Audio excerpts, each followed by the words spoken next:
नमस्कार। आप सभी का हमारे चैनल जय गुरुदेव उत्तराखंड पर एक बार फिर से बहुत बहुत स्वागत है। आज का यह विषय बहुत ही अद्भुत जानकारी समेटे हुए है, तो आइए बिना समय व्यर्थ किए हुए लेकर चलते हैं आपको आज के अद्भुत विशेषांक की ओर। जीवन में विजय प्राप्त करना सभी का स्वप्न होता है। प्रत्येक व्यक्ति जो इस धरा पर अपने जीवन का यापन कर रहा है, वह अपने किसी भी कार्य क्षेत्र में, किसी भी कार्य में या अपने जीवन के प्रत्येक पग पर कामयाब होना चाहता है, जीवन में आगे बढ़ना चाहता है। इस विषय पर महाराज जी ने एक बहुत ही अद्भुत बात कही है। एक अनन्य भक्त महाराज जी से श्री कैंची धाम में मिलने के लिए पहुंचा। अपने परिवार सहित वह अनन्य भक्त महाराज जी के पास पहुंचा और महाराज जी से अपने कारोबार के बारे में वार्तालाप करने के पश्चात महाराज जी से प्रश्न करने लगा कि महाराज जी, जीवन में सफलता का क्या मंत्र हो सकता है? जीवन में आगे बढ़ने के लिए हमें क्या करना चाहिए? और जीवन में प्रत्येक कार्य में विजय प्राप्त करने का क्या कोई सूत्र है? क्या कोई उपाय है? और यही प्रश्न बहुत से अनन्य दर्शक, बहुत से अनन्य भक्त महाराज जी के लिए यह प्रश्न करते हैं कि क्या महाराज जी की कोई शिक्षा है, महाराज जी ने कोई उपाय बताया है, या ऐसा कौन सा माध्यम है जिससे हम जीवन में जो भी कार्य करें उसमें हमारी जीत पक्की हो। तो इस पर महाराज जी ने बड़ा ही सुंदर प्रत्युत्तर दिया जो कि आप सभी को सुनना चाहिए। महाराज जी कहते हैं कि जीवन में विजय के या जीवन में विजय प्राप्त करने के अलग अलग आयाम होते हैं। जीवन में यदि आप सदैव विजित होना चाहते हैं या सदैव विजय प्राप्त करना चाहते हैं, तो आपको विजय के सही मायने पता होने चाहिए कि वाकई में आप अपनी जीत कब समझेंगे। महाराज जी कहते हैं कि बहुत से ऐसे जन होते हैं, बहुत से ऐसे लोग होते हैं जो कमजोर को सताकर, कमजोर पर अपना जोर चलाकर स्वयं को विजय घोषित करते हैं, जो कि सबसे दुर्बल कार्य है। देखिए, जीवन में दुर्बल कौन होता है? दुर्बल वह होता है जो किसी भी प्रकार से सक्षम नहीं है, और किसी भी प्रकार से सक्षम की श्रेणी में बहुत कम लोग आते हैं। बहुत ही विरले लोग आते हैं जो किसी भी प्रकार से जीवन में सक्षम नहीं होते, जिनको जीवन में किसी भी कार्य क्षेत्र में सफलता नहीं मिल सकती है। और यह भी निर्धारित होता है, यह इस प्रकार के जो जन होते हैं वह बहुत कम होते हैं। अब पहली बात यह है कि आप स्वयं को किस श्रेणी में रखते हैं। देखिए, जीवन में यदि देखा जाए तो इस धरा पर बहुत कम, कुछ ही प्रतिशत जन हैं जो बिल्कुल भी सक्षम नहीं है। बाकी यदि आप स्वयं को कम आंकते हैं तो यह भी आपकी एक गलती है। महाराज जी कहते हैं कि जीवन में आपको विजय के मायने पता होना चाहिए कि आप विजय किस पर प्राप्त करना चाह रहे हैं। यदि आप कमजोर को सताकर स्वयं की विजय प्राप्त करना चाह रहे हैं तो आप तो तभी हार गए जब आपने स्वयं की तुलना एक ऐसे व्यक्ति से की, या एक ऐसे जन से की, या किसी भी ऐसे इस समाज में किसी भी एक श्रेणी में अपनी आपने तुलना की जिस पर आप विजय प्राप्त करना चाह रहे हैं। तो दुर्बल पर, जो पहले ही हारा हुआ है, ऐसे व्यक्ति पर विजय प्राप्त करने का कोई मायना नहीं है। महाराज जी आगे कहते हैं कि आपको विजय के मायने जब सही पता होंगे तो आप यह स्वयं ही निर्धारित कर लेंगे कि कौन से कार्य में आप स्वयं विजय प्राप्त कर सकते हैं। तो पहली बात महाराज जी कहते हैं कि कभी भी दुर्बल पर विजय आपको प्राप्त नहीं करनी है, आपको अपनी तुलना स्वयं से करनी चाहिए। बहुत से जन होते हैं जो अपनी तुलना करते हैं, तो तुलना करना बहुत गलत बात है। यदि आप भी ऐसे स्वयं को आंकते हैं तो आज ही से अपने को आंकना बंद कर दीजिए।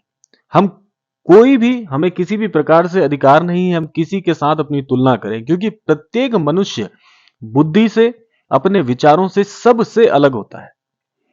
हर व्यक्ति का मस्तिष्क अलग, हर व्यक्ति के विचार अलग, हर व्यक्ति के सोचने का नजरिया अलग। तो इसलिए हम स्वयं तो कभी किसी के साथ तुलना कर ही नहीं सकते हैं।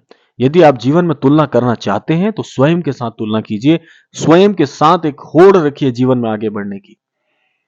महाराज जी का आशय यही है। देखिए, महाराज जी ने एक छोटी सी बात कही कि जीत के मायने आपको पता होने चाहिए। तो इसका सीधा सीधा आशय यही है कि जीवन में तुलना करना आज से, अभी से छोड़ना होगा। तुलना करने की बजाय स्वयं से आप एक जीवन में लक्ष्य निर्धारित करिए और आपका लक्ष्य आप तक ही सीमित होना चाहिए। आपके किसी भी लक्ष्य में किसी को हानि नहीं पहुंचनी चाहिए, क्योंकि ऐसी जीत यदि आपको मिलती भी है तो वह जीत जीत के समान नहीं बल्कि एक हार के समान है, क्योंकि आपने स्वयं ही एक नकारात्मक मार्ग को चुना है।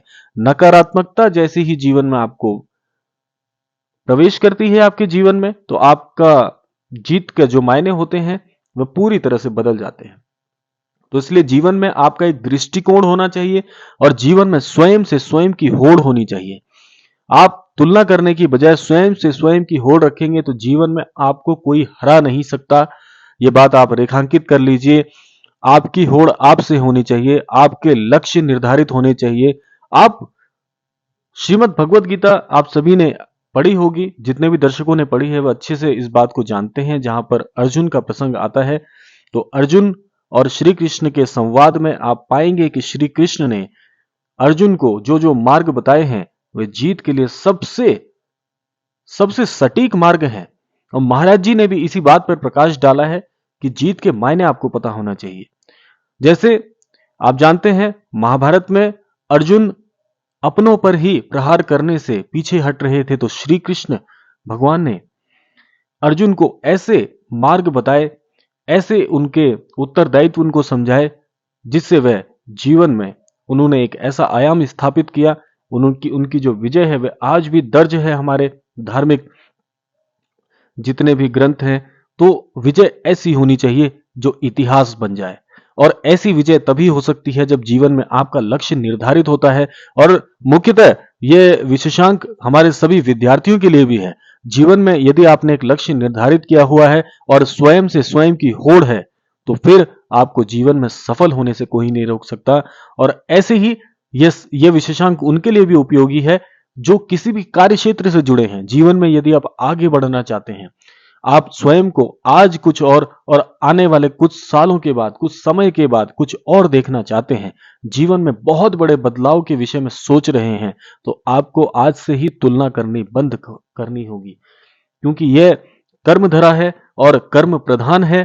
तो इसीलिए आपको कर्म तो करना ही है, लेकिन साथ साथ में आपको जीवन में आगे बढ़ने के लिए लक्ष्य निर्धारण आज से करना होगा। बहुत उपयोगी है ये। जीवन में यदि यदि जिस व्यक्ति के जीवन का लक्ष्य नहीं होता, जिसे दिशा पता नहीं होती कि उसे किस मार्ग में जाना है, उसे आगे क्या करना है, वह अपने आप को आने वाले कुछ समय में कहां से कहां देखना चाहता है, ऐसे प्रश्न यदि आपके मस्तिष्क में आज से नहीं उठ रहे हैं तो स्वयं को आप तैयार करना प्रारंभ कर दीजिए, क्योंकि ये अभी जो समय है, ये समय परिवर्तन इस समय में आएगा। यदि आज कमजोर हैं तो यह परिवर्तन नकारात्मक होगा, क्योंकि आपने लक्ष्य नहीं बनाया। जीवन में कोई होड़ नहीं है। जीवन जो है वह एक ऐसे ठहरे हुए पानी के समान नहीं है। यह तो आपका नजरिया है कि आप जीवन को एक ठहरे हुए पानी के समान देखते हैं।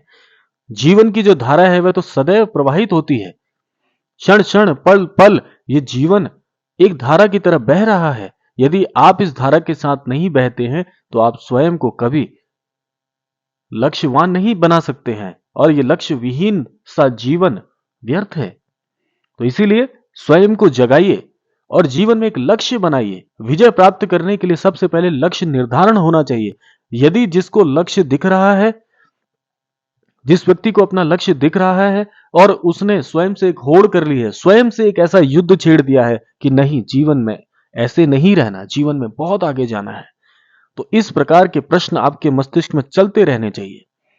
यदि ऐसे प्रश्न आपके मस्तिष्क में चल रहे हैं, आपका एक लक्ष्य निर्धारित किया हुआ है आपके द्वारा, और जीवन में आपको कोई फर्क नहीं पड़ता कि बाकी जन क्या कर रहे हैं, आपका जीवन अब कैसा है और आने वाले समय में आप कैसा देखना चाहते हैं, इस प्रकार के प्रश्न यदि मस्तिष्क में चल रहे हैं तो समझ जाइए कि नई दिशा आपने पकड़ ली है। यही दिशा आपको जीवन में आपके लक्ष्य तक पहुंचाएगी और कामयाबी निरंतर आपके जीवन में बढ़ती रहेगी। विजय रथ जो होता है, जैसे कि आप जानते हैं, जैसे चक्रवर्ती राजा होते थे पहले समय में, जिनका विजय रथ एक जगह से दूसरे जगह तक बढ़ते बढ़ते वे कितने राज्य जीत लेते थे।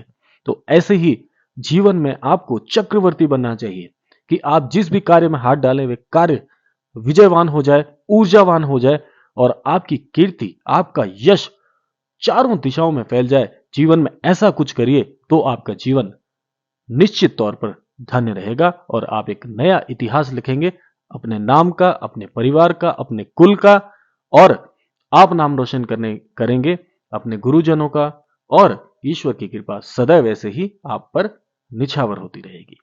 तो यह था आज का विशेषांक। आशा करते हैं आज के विशेषांक से आपको महत्वपूर्ण जानकारी प्राप्त हुई होगी। मिलते हैं ऐसी किसी अगले क्रमांक में, तब तक के लिए जय श्री राम, जय गुरुदेव, जय उत्तराखंड।